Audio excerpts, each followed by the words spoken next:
اور آج معاشرے کے اندر یہ بیماری بہت زیادہ ہے. اس ازدواجی زندگی میں اختلافات ہیں، انتشار ہیں، رشتے ٹوٹ رہے ہیں. بہت جلد رشتوں کے اندر اختلاف پیدا ہو جا رہا ہے. یہ جو بہترین رشتہ ہے آج لوگوں نے اس کی قدر و منزلت کا اعتبار نہیں کیا، اس کی اہمیت کو اپنے اندر پیدا نہیں کیا. جس بنا پر میاں بیوی کے اختلافات آئے دن حد درجے ہیں.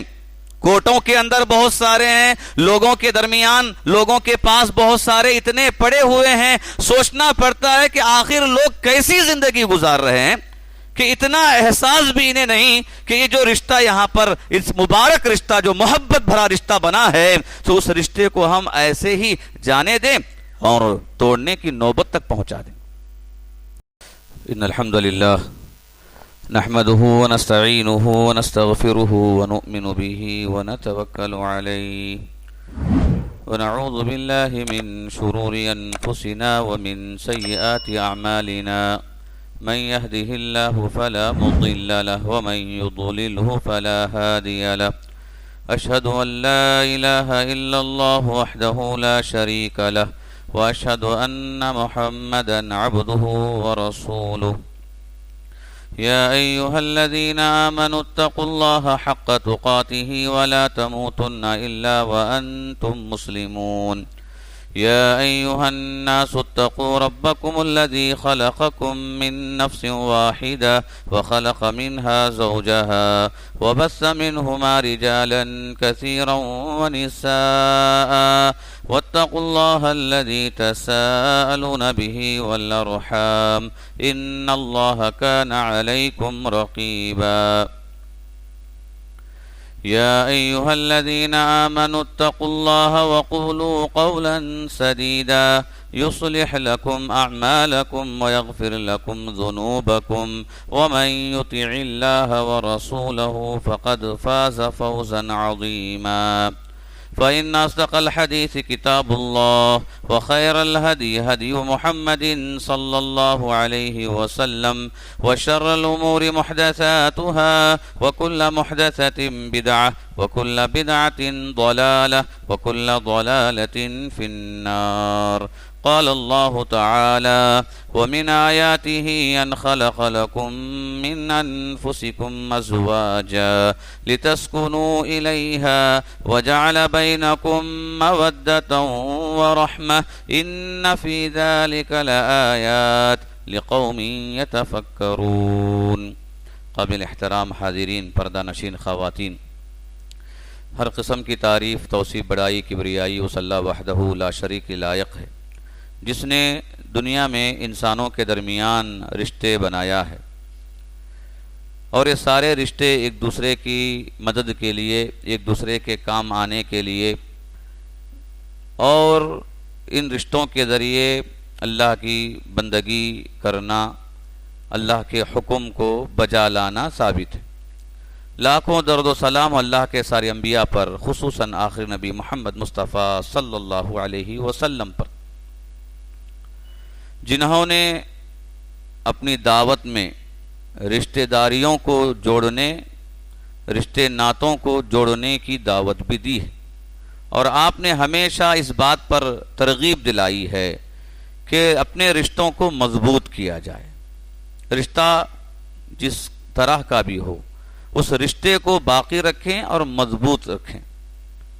آپ نے اپنی قوم کو جب اسلام کی دعوت دی تو اپنے خاندان والوں کو بھی آپ نے اپنے افراد کو جمع کر کے اسلام کی دعوت دی تو کہا اگر تم اسلام لاتے ہو تو اچھی بات ہے، اگر اسلام نہیں لاتے تو جو رشتہ داری کا حق ہے وہ باقی رہے گا، میں اس کی ذمہ داری ادا کرتے رہوں گا.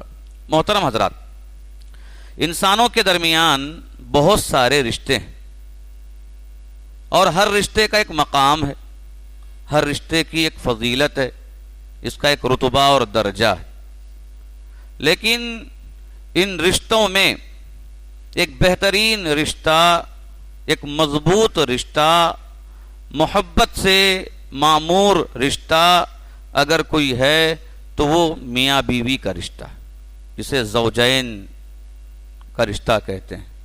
ایک مرد ایک عورت کا رشتہ ہے، یہ میاں بیوی کا رشتہ یہ بڑا ہی عظیم رشتہ ہے، اس کی بڑی عظمت ہے، اگرچہ کہ اس کے مقابلے میں ماں باپ کا رشتہ بھی ہے، بھائی بہنوں کا رشتہ بھی ہے، اور دیگر رشتہ داروں کے تعلقات آپس میں رہتے ہیں، لیکن ان تمام رشتوں میں ایک عظمت والا رشتہ، محبت سے بھرا رشتہ، رحمت سے بھرپور رشتہ ہے میاں بیوی کا رشتہ۔ یہ ایسا عظیم رشتہ ہے کہ انسانوں کے درمیان سب سے پہلے قائم ہونے والا رشتہ یہ میاں بیوی کا رشتہ، اس کے بعد دوسرے رشتے قائم ہوتے ہیں، ماں باپ اولاد کا رشتہ بعد کا ہے، بھائی بہنوں کا رشتہ وہ بعد کا ہے، دیگر رشتہ داروں کے تعلقات کا معاملہ وہ بعد کا ہے، ورنہ پہلا رشتہ انسانوں کے درمیان جو قائم ہوا وہ میاں بیوی کا رشتہ۔ اور اس رشتے کے اہمیت میں یہ بات بھی شامل ہے، بقیہ سارے رشتے یہ دنیا میں قائم ہوئے، میاں بیوی کا یہ پہلا رشتہ جو آسمان میں قائم ہوا ہے۔ اللہ تعالیٰ نے آدم اور حوا علیہم السلام کے ذریعے اس رشتے کو رب العالمین نے آسمان میں قائم کیا، یہ جنت کا پہلا رشتہ ہے۔ اور قرآن مجید کے اندر اللہ تعالیٰ نے اس رشتے کی اہمیت بتائی اور کہا کہ یہ ایک نشانی ہے اللہ کی۔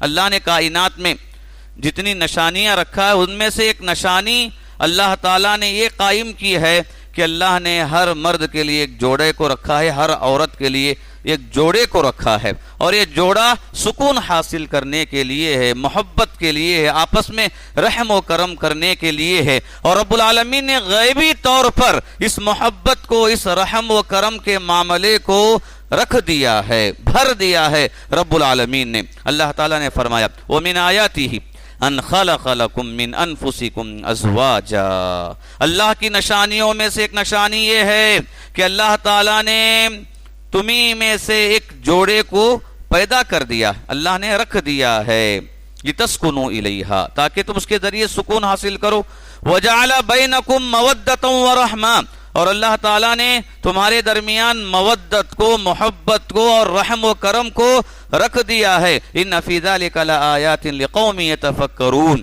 غور کرنے والوں کے لیے اللہ تعالیٰ نے اس میں بہت ساری نشانیوں کو، بہت ساری آیتوں کو رکھا ہے۔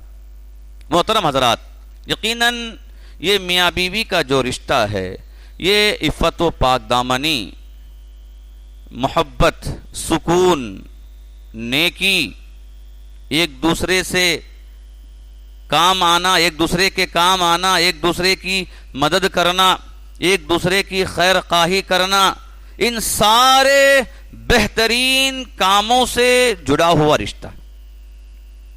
قرآن مجید میں اللہ تعالیٰ نے اس رشتے کی تمثیل دیتے ہوئے، تعریف کرتے ہوئے اللہ تعالیٰ نے فرمایا کہ یقیناً کہ عورت مرد کے لیے لباس ہے اور مرد عورت کے لیے لباس ہے، ہن لباس لکم وانتم لباس لہن، کہ عورتیں مرد کے لیے لباس ہیں اور مرد عورتوں کے لیے لباس ہیں۔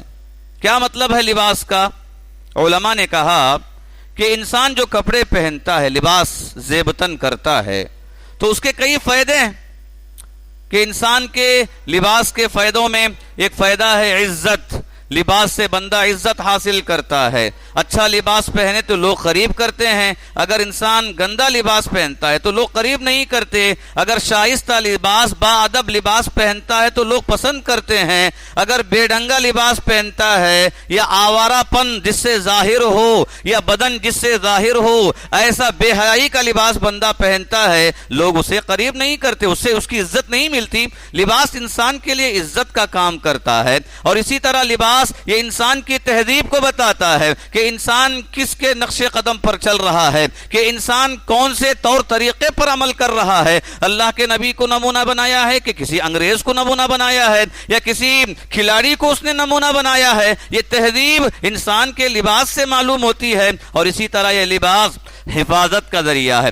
گرمی میں، سردی میں، بارش میں یہ بدن کو محفوظ رکھتا ہے، بچا کر رکھتا ہے۔ اور اسی طرح یہ لباس انسان کے لیے ستر کا کام، بچانے کا کام کرتا ہے، جو انسان کی شرمگاہ کو، انسان کے اعضاء کو چھپا دیتا ہے۔ جن چیزوں کو چھپانا ہے جو شرم و حیا کی چیزیں ہیں، تو ان چیزوں کو یہ لباس چھپا دیتا ہے۔ اور اسی طرح یہ لباس زینت بھی ہے، انسان کے لیے مزین کرتا ہے۔ اگر بندہ کوئی ننگا رہے تو انسان کے لیے وہ زینت نہیں ہے جو زینت کے لباس میں ہے، کپڑا پہننے میں ہے۔ اور اسی طرح یہ کپڑا انسان کو صحت کا کام بھی کرتا ہے، اس سے انسان کی صحت محفوظ رہتی ہے۔ تو علماء نے کہا کہ سارے فائدے ہیں، عزت کا فائدہ ہے، صحت کا فائدہ ہے، اور اسی طرح ستر کا فائدہ ہے، زینت کا فائدہ ہے، حفاظت کا فائدہ ہے، تہذیب کا فائدہ ہے۔ یہ سارے فائدے بندہ لباس سے حاصل کرتا ہے۔ تو یہ سارے فائدے یقیناً شادی کے بعد بندہ اپنی زندگی میں پاتا ہے۔ سارے فائدے شادی کرنے سے انسان کی صحت بھی محفوظ، انسان کی شرمگاہ محفوظ، اور شادی کرنے سے انسان کی تہذیب محفوظ۔ انسان کے لیے کیا ہے؟ شادی کرنے سے عزت بھی مل جاتی ہے، رب العالمین غیبی طور پر اس کی زندگی میں خیر و بھلائیاں عطا کر دیتا ہے۔ تو اسی لیے اللہ تعالیٰ نے یہاں پر کہا ہن لباس لکم وانتم لباس لہن، کہ عورتیں مرد کے لیے لباس ہیں اور مرد عورتوں کے لیے لباس ہے۔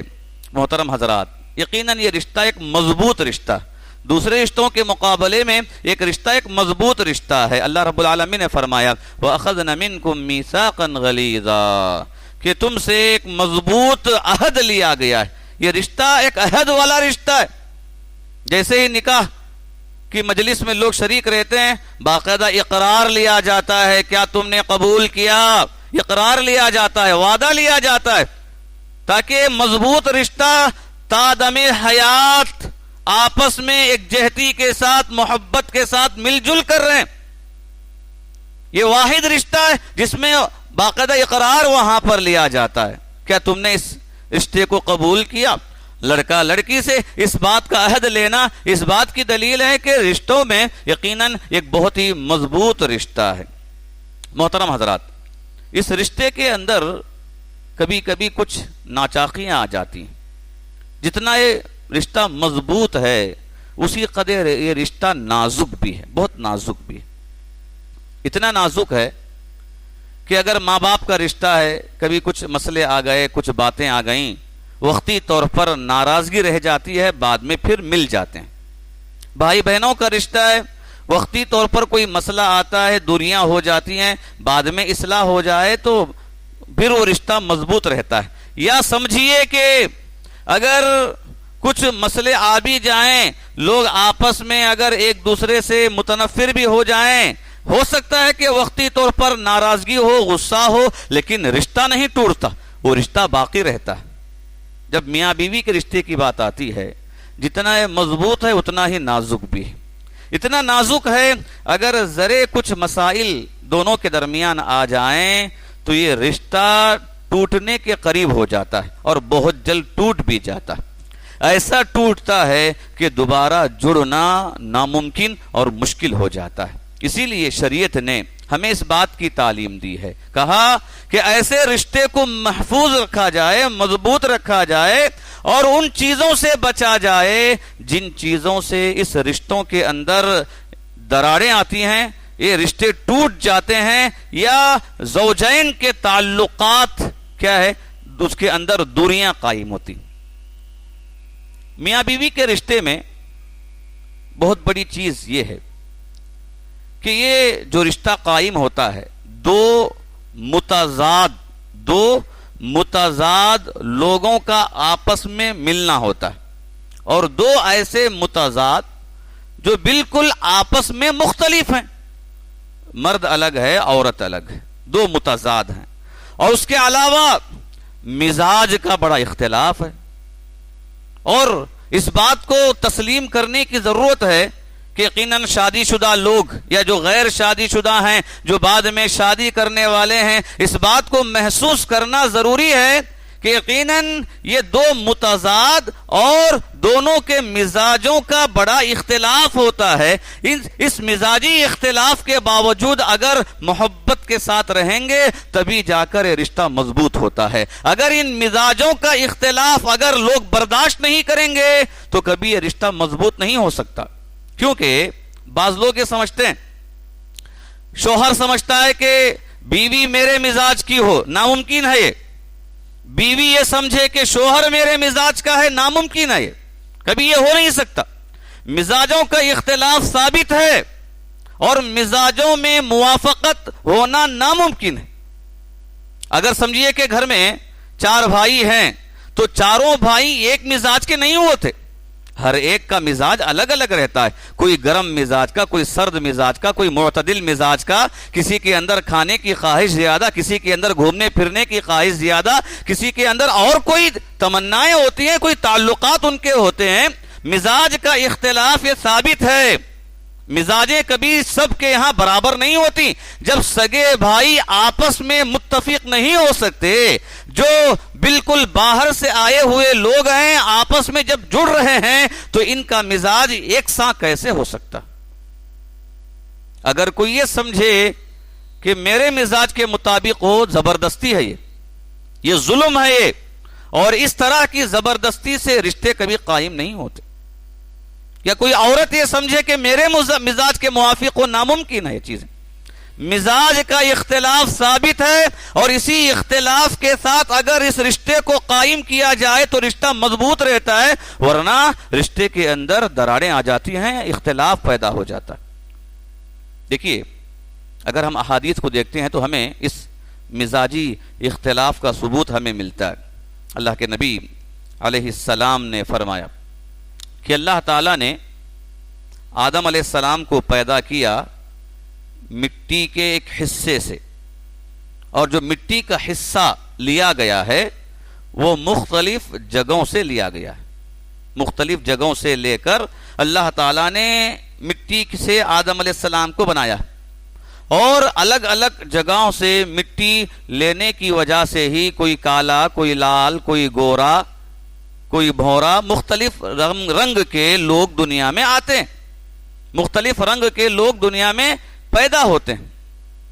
تو معلوم ہوا کہ انسان کی پیدائش ہی اس انداز میں ہوئی ہے. انسان کی پیدائش کا معاملہ ہی اس انداز میں ہوا ہے کہ یقیناً مزاجی اختلاف اس میں ثابت ہے. جب رنگ کا اختلاف ہے تو ساتھ ہی ساتھ انسان کے جذبات، احساسات اور انسان کی تمنائیں، انسان کا رہن سہن اور انسان کی زندگی کا اختلاف بھی اس میں ثابت ہے. اللہ نے ایسا ہی انسانوں کو پیدا کیا، آپسی مزاج سب کا مختلف ہوتا ہے. اور حدیث میں آپ علیہ السلام نے فرمایا، عورت کے حوالے سے کہا کہ عورت کو پھسلی سے پیدا کیا گیا، اور جو پھسلی کا اعلیٰ حصہ ہے وہ سب سے ٹیڑھا حصہ ہے. اگر تم اس ٹیڑھے حصے کو سیدھا کرنے جاؤ گے تو تم توڑ دو گے، اور جو ٹیڑھا پن ہے اسی ٹیڑھے پن کے ساتھ اگر تم زندگی گزارو گے تو زندگی بہتر ہوگی. آپ علیہ السلام نے اس بات کی وضاحت کر دی. تو گویا کہ یہ مزاج کا اختلاف جو ثابت ہے اسے تسلیم کرنا ضروری ہے.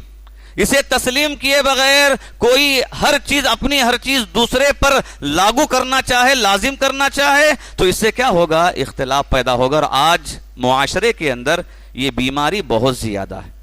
اس دیواجی زندگی میں اختلافات ہیں، انتشار ہیں، رشتے ٹوٹ رہے ہیں. بہت جلد رشتوں کے اندر اختلاف پیدا ہو جا رہا ہے. یہ جو بہترین رشتہ ہے آج لوگوں نے اس کی قدر و منزلت کا اعتبار نہیں کیا، اس کی اہمیت کو اپنے اندر پیدا نہیں کیا. جس بنا پر میاں بیوی کے اختلافات آئے دن حد درجے ہیں.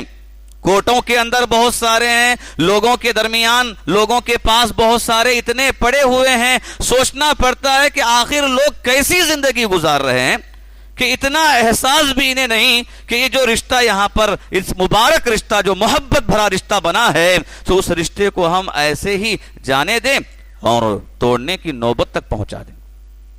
محترم حضرات، رشتہ داریوں میں جو آج دراڑیں ہیں، اختلافات ہیں، اس کے کئی اسباب ہیں. اس میں سے ایک بڑا سبب ہے دینداری کا نہ ہونا. دینداری نہ ہونے کی وجہ سے یہ ایسے مسائل آج بڑھتے جا رہے ہیں. نہ شوہر دیندار ہے نہ بیوی دیندار ہے، یا دونوں میں سے کوئی ایک دیندار نہیں ہے. دینداری کی کمی، بے نمازی ہیں لوگ، یا لوگوں کے اندر اللہ کا ڈر نہیں ہے، لوگوں کے اندر دین کی تعلیم نہیں ہے، انہیں احساس ہی نہیں کہ آخر رشتہ کیسا رشتہ ہے. یہ جو تعلق ہمارا ہے، یہ تعلق شریعت کی نگاہ میں کتنا اہم ہے، اس کی کوئی قدر و منزلت نہیں ہے، جس کی وجہ سے یہ رشتے بہت جلد ٹوٹ رہے ہیں. اسی لیے اللہ کے نبی علیہ السلام نے کہا تھا کہ عورت سے شادی کی جاتی ہے تو چار چیزوں کے لحاظ کرتے ہوئے شادی کی جاتی ہے. آپ علیہ السلام نے کہا کہ دین کو تم مقدم رکھو، دین کو تم مقدم رکھو. عام طور پر لوگ کیا کرتے ہیں، کسی کی نوکری کو دیکھتے ہیں، کسی کے گھر بار کو دیکھتے ہیں، کسی کی کمائی کو دیکھتے ہیں، کسی کی خوبصورتی کو دیکھتے ہیں، کسی کی عزت کو دیکھتے ہیں. معاشرے میں وہ بڑا مقام والا ہے، اگر ہمارے یہاں ہماری لڑکی وہاں چلی جائے، ہمارے لڑکے کی شادی وہاں ہو جائے، اس کا مقام بھی بڑھ جائے گا. اور بعض تو ایسے لوگ ہیں جو آگے کا سوچ کر تمنا کرتے ہیں اگر وہاں میری لڑکی چلی گئی تو عالیشان زندگی گزارے گی، یا لڑکا یہ چاہتا ہے فلاں سے میری شادی ہو گئی تو بعد میں ایک بڑی مقدار میں جائیداد مجھے ملے گی. تو تمنا ساری کی ساری اور نظر سب کی سب مال پر ہوتی ہے، جائیداد پر ہوتی ہے، دین پر کسی کی نظر نہیں ہوتی. کوئی یہ نہیں دیکھتا وہ نمازی ہے کہ نہیں ہے، کوئی یہ نہیں دیکھتا وہ توحید پرست ہے کہ نہیں ہے، کوئی یہ نہیں دیکھتا اس کے اخلاق کیسے ہیں، اس کے کردار کیسے ہیں، اس کا رہن سہن کیسا ہے، وہ کن دوستوں کے ساتھ اٹھتا بیٹھتا ہے، اور وہ گھر کے اندر وہ کیسا رہتا ہے، اس کے زبان کا استعمال کیسا ہے، بڑوں کے ساتھ اس کا سلوک کیسا ہے. اس طرف لوگوں کی نظر نہیں ہوتی. نظر ہوتی ہے تو مال پر، نظر ہوتی ہے تو نوکری پر، نظر ہوتی ہے تو دنیا پر. اللہ کے نبی نے کہا ہاں ضرور تم دیکھ سکتے ہو، خوبصورتی کو دیکھ سکتے ہو، لیکن کب؟ دین کے بعد. مال کو دیکھ سکتے ہو، کب؟ دین کے بعد. حسب و نسب کو دیکھ سکتے ہو، کب؟ دین کے بعد. سب سے پہلی چیز دین. دین کو مقدم رکھ کر ساری چیزیں انسان دیکھ سکتا ہے. شریعت نے کبھی منع نہیں کیا. خوبصورتی کو دیکھو منع نہیں کیا، مال کو دیکھو منع نہیں کیا، حسب و نسب کو دیکھو منع نہیں کیا. شریعت تو ہمیں اس بات کی اجازت دیتی ہے، لیکن پہلی چیز دین ہے، ورنہ کیا ہوگا؟ یہی چیز ہوگی. اللہ کے نبی علیہ السلام نے کہا اگر تم کسی نوجوان کے دینداری کو دیکھو، اس کی دینداری تمہیں پسند آ جائے، فوراً شادی کر دو، ورنہ کیا ہوگا؟ زمین میں بڑا فساد برپا ہوگا. آپ علیہ السلام نے کہا یہ فساد کا ذریعہ ہے دین کو نہ دیکھنا. اگر دیندار مل گیا شادی کرا دو، یہ بہتر ہے. ورنہ بے دین لوگوں کی زندگیوں میں بہت سارے مسائل آتے ہیں، اختلافات آتے ہیں، رات دن لڑائی جھگڑا مار پیٹ، اور نوبت کیا ہے؟ سکون کی زندگی میں نفرتیں آ جاتی ہیں اور شیاطین کے وسوسے آ جاتے ہیں، اور لوگوں کی زندگی رات دن پریشانیوں میں اور تکلیفوں میں گزرتی ہے. یہ دینداری بہت اہم ہے. دینداری نہ ہونے کے نتیجے میں میاں بیوی کے درمیان اختلافات آ جاتے ہیں. محترم حضرات، میاں بیوی کے اختلافات کا ایک سبب ہے آپس میں بدگمانی کرنا. بدگمانی یہ بڑی خطرناک چیز ہے، مہلک چیز ہے. اللہ رب العالمین نے اسے منع کیا. یا ایھا الذین آمنوا اجتنبوا کثیرا من الظن، اے ایمان والو تم کثرت سے گمان کرنے سے بچو، اس لیے کہ بعض گمان گناہ ہو جاتے ہیں. اور بدگمانیاں یہ میاں بیوی کے تعلقات کو کمزور کر دیتے ہیں. بیوی شوہر سے بدگمان ہو جائے یا شوہر بیوی سے بدگمان ہو جائے، اور آج یہ چیز بہت زیادہ ہے. اور کیوں آخر یہ چیز ہے؟ اس کا ایک سبب بھی ہے کہ آج جو فتنے لوگوں کے درمیان ہیں ان میں سے ایک بڑا فتنہ غلط تعلقات کا فتنہ ہے. غلط تعلقات کا فتنہ ہے. شوہر کے تعلقات غیر عورتوں سے یا بیوی کے تعلقات غیر مردوں سے آج یہ نتیجہ بہت زیادہ ہوتا جا رہا ہے. لوگوں کے درمیان، لوگوں کے محلے میں، معاشرے میں رہنے کی وجہ سے دوسروں کا دیکھا دیکھی یہ عمل مسلمانوں کے اندر بھی سرایت کر گیا ہے کہ موبائل کے ذریعے غلط لوگوں سے تعلقات ہو جاتے ہیں اور سوشل میڈیا کے ذریعے غلط لوگوں سے تعلقات ہو جاتے ہیں. شادی کے بعد بھی سمجھیے کہ بچے بھی ہو جائیں، اس کے بعد بھی دوسروں سے غلط تعلقات کر کے اپنے مردوں کو چھوڑ کر یا اپنے بیویوں کو چھوڑ کر لوگ چلے جاتے ہیں. اللہ اکبر، نعوذ باللہ. یہ بڑا خطرناک جو، اور اسی سے کیا ہے، قتل و غارت گری کا معاملہ آ جاتا ہے، ایک دوسرے کو مارنے کا، قتل کرنے کا مسئلہ آ جاتا ہے. کسی کی محبت میں شوہر نے بیوی کو مار دیا یا بیوی نے شوہر کو مار دیا. یہ چیزیں آج بڑھتی جا رہی ہیں اور لوگوں کے ہاں پر یہ چیز معمولی بن گئی، بہت ہی معمولی لوگ سمجھ رہے ہیں، جبکہ اتنا بڑا خطرناک گناہ ہے. یہ اتنا بڑا خطرناک گناہ ہے. اللہ کے نبی نے فرمایا اللہ کی قسم وہ مومن نہیں، اللہ کی قسم وہ مومن نہیں، اللہ کی قسم وہ مومن نہیں جس سے اس کے پڑوس کے لوگ محفوظ نہ ہو. آپ نے 3 بار قسم کھائی، وہ مومن نہیں ہو. یہ مومن کا شیوا نہیں، مسلمان کا شیوا نہیں کہ وہ غیروں سے اپنے تعلقات کو قائم کرے. لیکن اس کا نتیجہ یہ ہے کہ چھوٹی چھوٹی بات پر اگر وہ چیز ہو یا نہ ہو لوگ بدگمانی میں آ جاتے ہیں. اور شریعت نے ہمیں یہ تعلیم دی کہ بدگمانی نہ کریں اور بدگمانی پیدا کرنے والی چیزوں کو بھی ہم اختیار نہ کریں. کیا مطلب ہے اس کا؟ بدگمانی پیدا کرنے والی چیزوں کو اختیار نہ کریں. کیا مطلب؟ مطلب یہ، اللہ کے نبی علیہ السلام اعتکاف میں تھے، آپ کی بیوی صفیہ رضی اللہ تعالیٰ عنہ آئیں آپ سے بات کرنے اور کھانے پینے کے سامان دینے وغیرہ کے لیے، کام کے لیے آئیں. جب وہ جا رہی تھیں، آپ اسلام چھوڑنے کے لیے مسجد سے باہر آئے، دیکھا کہ 2 صحابہ ادھر سے آ رہے ہیں. تو آپ علیہ السلام نے سمجھا ہو سکتا ہے کہ ان کے خیال میں کوئی تصور آ جائے، شیطان وسوسہ پیدا کر دے، کیونکہ شیطان کا کام ہی یہی ہے، وہ چاہتا یہی ہے کہ میاں بیوی کبھی مل کر نہ رہیں. اللہ کے نبی نے اس بات کی وضاحت کی، کہا شیطان اپنا عرش پانی پر بچھاتا ہے اور اپنے چیلوں کو بھیجتا ہے فتنہ برپا کرنے کے لیے، گناہ میں لوگوں کو مبتلا کرنے کے لیے.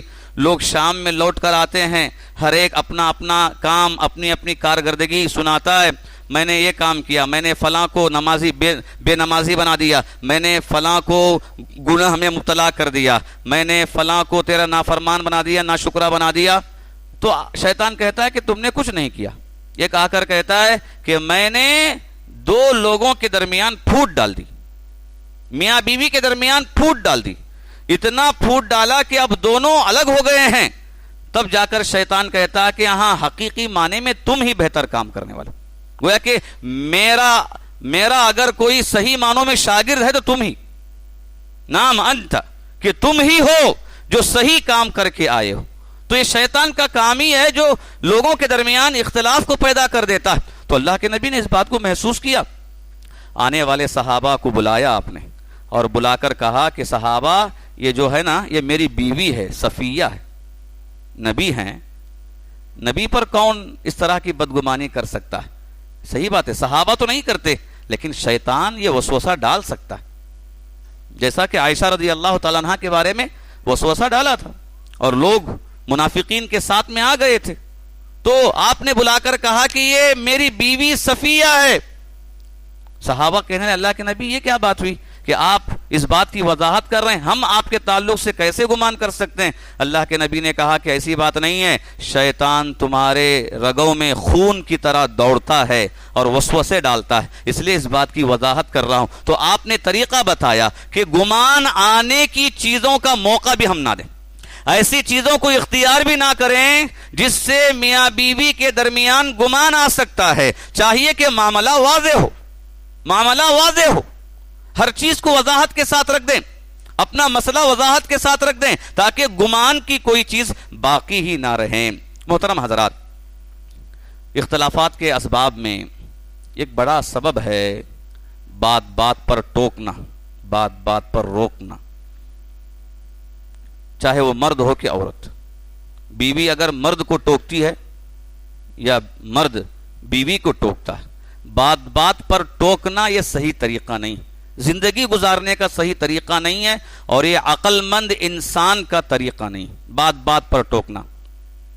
گھر میں پانی کا مسئلہ، کھانے کا مسئلہ، کپڑوں کا مسئلہ، کوئی بھی ایک چیز ہو گئی، اونچ نیچ ہو گئی، تو ایسی صورت میں بات بات پر ٹوکنا یہ صحیح زندگی گزارنے والے کا طریقہ نہیں ہے، یہ عقل مند انسان کا طریقہ نہیں ہے، بلکہ شریعت تو ہمیں تعلیم دیتی ہے انسان سے غلطی ہوتی ہے، کوئی انسان غلطیوں سے پاک نہیں ہے، ایسی صورت میں چاہیے کہ اسے ہم مہلت دیں، موقع دیں، سکھائیں، تربیت دیں، یا اس کے مسئلے کو درگزر کر دیں، اس کی غلطیوں کو ہم معاف کر دیں، یا سمجھیے اگر 10 غلطیاں ہوتی ہیں تو ایک غلطی پر ہم بات کریں، ہر 10 غلطیوں پر بات نہ کریں، ورنہ یہ بات بات پر ہر غلطی پر ٹوکنا، گرفت کرنا، یہ انسان کی ازدواجی زندگی کے لیے بڑا نقصان دہ، اور یہ طریقہ بھی نہیں۔ ایک اگر اسٹوڈنٹ غلطی کرتا ہے، کمزور ہے وہ، اگر کوئی ہر دن اسے مارتا جائے، ڈانٹتا جائے، برا بلا کہے، کیا ہوگا؟ چند دن برداشت کرے گا، اس کے بعد پڑھنا چھوڑ دے گا، اسے یہ بات محسوس ہوگی کہ اب یہاں میرا رہنا مناسب نہیں۔ اگر یہی کام ایک باپ کرے بیٹے کے ساتھ تو وہی معاملہ ہوگا، بیٹا بھی نکل جائے گا کہ یہاں پر رہنے سے زندگی کا کوئی مسئلہ ہی نہیں۔ تو یہ عام جو مضبوط رشتے ہیں اس کا یہ معاملہ، یہ تو نازک رشتہ، یہاں پر اگر ہم ہر چیز میں ٹوکیں روکیں تو کیا ہوگا؟ اس رشتے کے اندر دراڑیں آ جائیں گی۔ اللہ کے نبی علیہ السلام کا طریقہ ہمیں کیا بتاتا ہے کہ مکے والوں نے آپ کو اتنا ستایا، آپ پہنچے فتح مکہ میں، کہا کہ آج تم پر کوئی گرفت نہیں، سب کو آپ نے معاف کر دیا۔ اور اللہ کے نبی کا طریقہ یہی ہے۔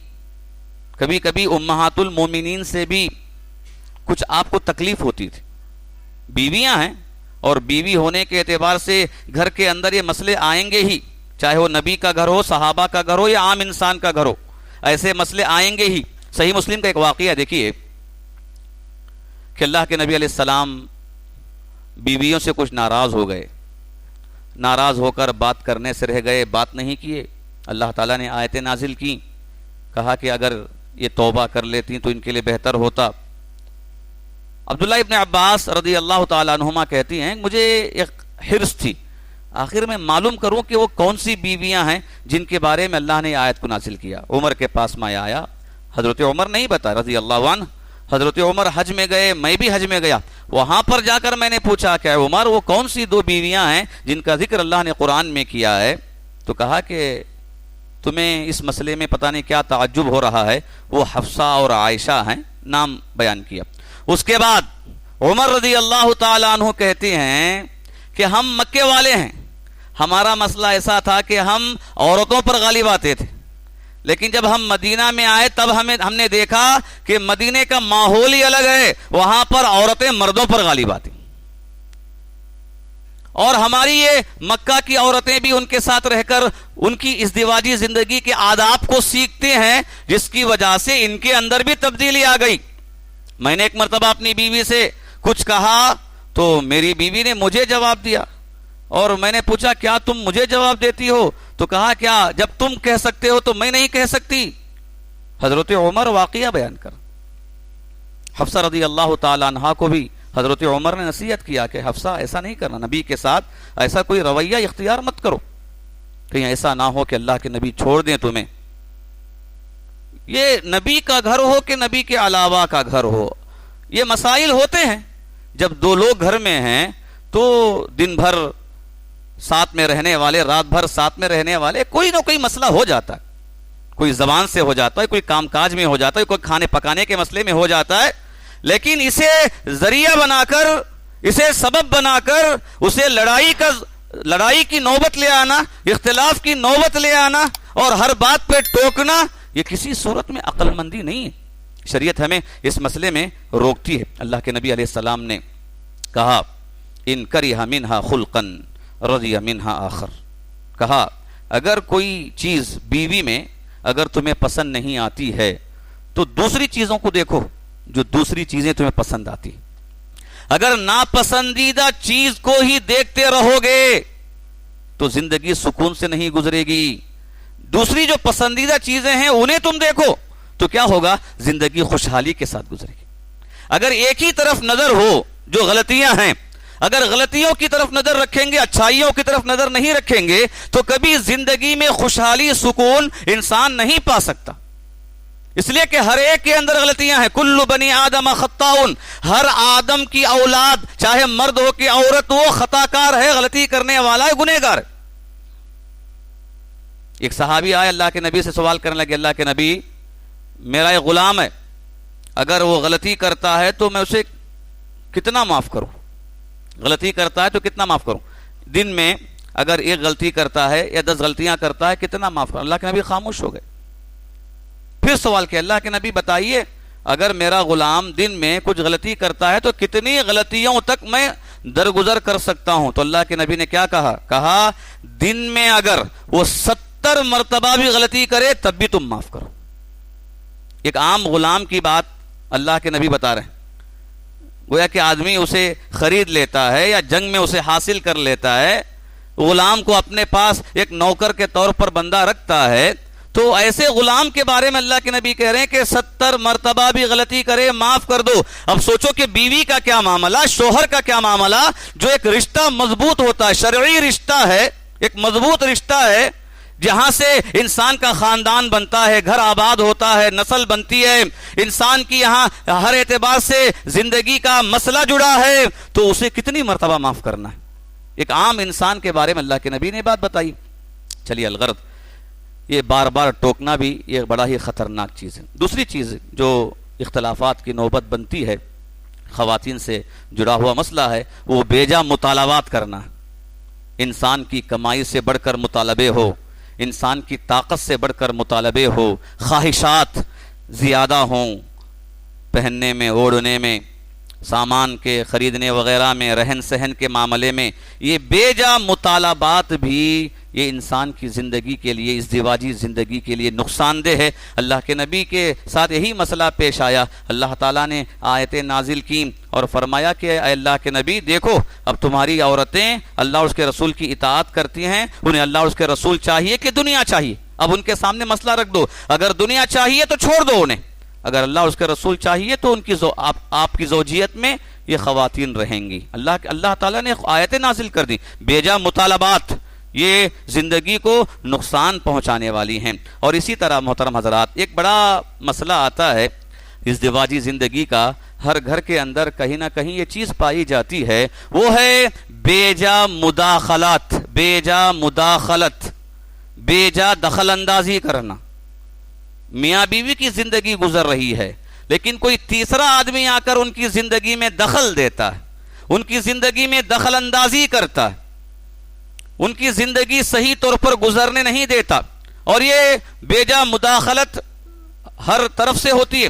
کبھی ساس سسر سے ہو جاتی ہے، کبھی شوہر کے ماں باپ سے، یا کبھی بیوی کے ماں باپ سے، یا کبھی شوہر کے بھائی بہنوں سے، یا کبھی بیوی کے بھائی بہنوں سے. یہ بیجا مداخلت انسان کی زندگی کے لیے نقصان دہ، سکون کو غارت کر دیتی ہے اور اس رشتے کے اندر یہ اختلاف پیدا کر دیتی.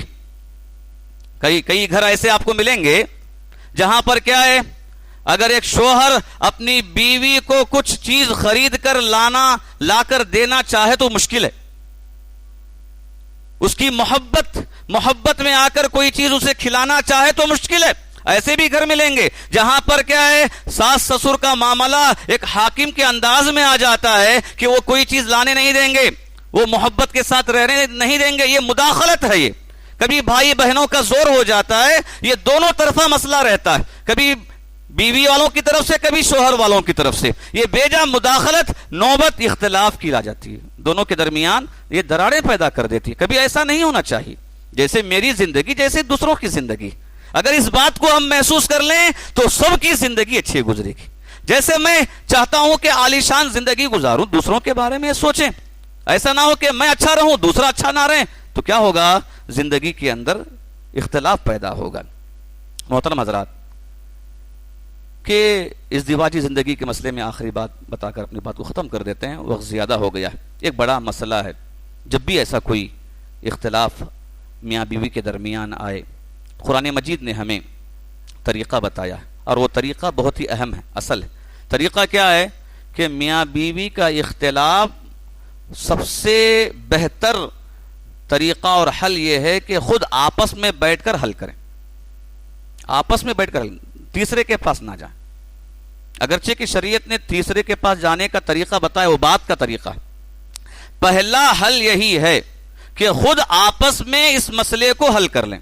مثال کے طور پر بیوی کی کوئی عادت مجھے پسند نہیں آئی، بٹھائیے، بتائیے اسے، سمجھائیے کہ مجھے یہ چیز پسند نہیں، بولیے اگر مجھ میں کوئی مسئلہ ہے، میری کوئی خرابی آپ کو پسند نہیں ہے تو بولیے، میں چھوڑ دیتا ہوں، میں بھی چھوڑ دوں گا، آپ بھی چھوڑ دیجیے۔ یہ بہتر طریقہ ہے، اختلاف کو ختم کرنے کا طریقہ، محبت کو بڑھانے کا طریقہ، اور زندگی کو پرسکون بنانے کا طریقہ ہے۔ اگر یہ طریقہ اپنائیں گے یقیناً گھر آباد ہوں گے، گھر کے مسائل حل ہوں گے۔ رب العالمین سے دعا کرتے ہیں کہ اللہ تعالیٰ ہمیں ہر طرح کے رشتے میں مضبوطی پیدا کرنے کی توفیق عطا فرمائے۔ اللہ تعالیٰ میاں بیوی کے رشتے کو مضبوط بنا کر رکھنے کی توفیق عطا فرمائے۔ اللہ تعالیٰ میاں بیوی کے درمیان آنے والے اختلافات اور اس کے اسباب سے بچنے کی توفیق عطا فرمائے۔ اللہ تعالیٰ ہمیں گھروں کے اندر سکون، راحت حاصل کرنے کی توفیق عطا فرمائے۔ اللہ ہمیں دین میں مضبوطی اختیار کرنے اور دین پر عمل کرنے کی توفیق عطا فرمائے۔ اللہ تعالیٰ ہمیں نمازوں کی پابندی کرنے کی توفیق عطا فرمائے۔ اللہ ہمیں شادی بیاہ میں دین کو مقدم رکھنے کی توفیق عطا فرمائے۔